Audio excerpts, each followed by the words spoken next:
Hello అండి, welcome to my channel Jo stories book. ఈరోజు మనం తెలుసుకోబోతున్న స్టోరీ దొంగ చెప్పిన నీతి. అనగనగా ఒక ఊరు. ఆ ఊరి పేరు మీర్జాపురం. మీర్జాపురంలో సీతయ్య అనే రైతు ఉండేవాడు. అతడి దగ్గర ఒక గుర్రం ఉండేది. దాన్ని సీతయ్య బాగా చూసుకునేవాడు. కానీ దానితో పొలం పని చేయించేవాడు. గుర్రానికి అది ఇష్టం ఉండేది కాదు. ఆ పూర్వీకులు రాజుల సంరక్షణలో ఉండేవారు. సకల సౌకర్యాలు అనుభవించారు. ఎన్నో యుద్ధాలు పాల్గొన్నారు. ఇప్పుడు నేను మాత్రం బానిసలా బతకాల్సి వస్తోంది అని ఎప్పుడూ అనుకునేది. అందువల్ల ఎలాగైనా అక్కడి నుంచి బయటపడాలని ఆలోచించింది. ఒకరోజు సీతయ్య ఇంట్లో ఓ దొంగ వచ్చాడు. ఆ సమయంలో సీతయ్య గాఢ నిద్రలో ఉన్నాడు. దొంగ చేతికందిన వస్తువులన్నిటినీ మూటగట్టుకున్నాడు. జరుగుతున్నదంతా గుర్రం చూస్తూ ఉంది.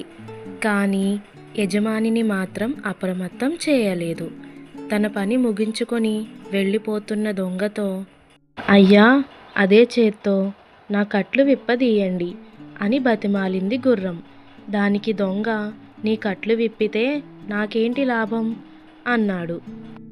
అప్పుడు గుర్రం ఏమీ ఆలోచించకుండా, కావాలంటే నన్ను కూడా నీ వెంట తీసుకెళ్ళు, జీవితాంతం నీకు సేవ చేస్తూ పడి ఉంటాను అని ప్రాధేయపడింది.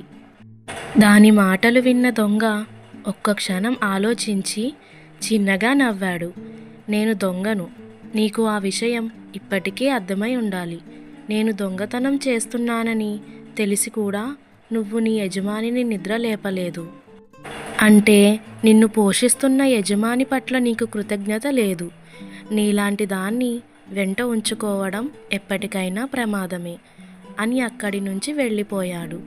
దొంగకు ఉన్న నీతి కూడా తనకు లేకపోయిందే అని విచారిస్తూ గుర్రం మౌనంగా ఉండిపోయింది.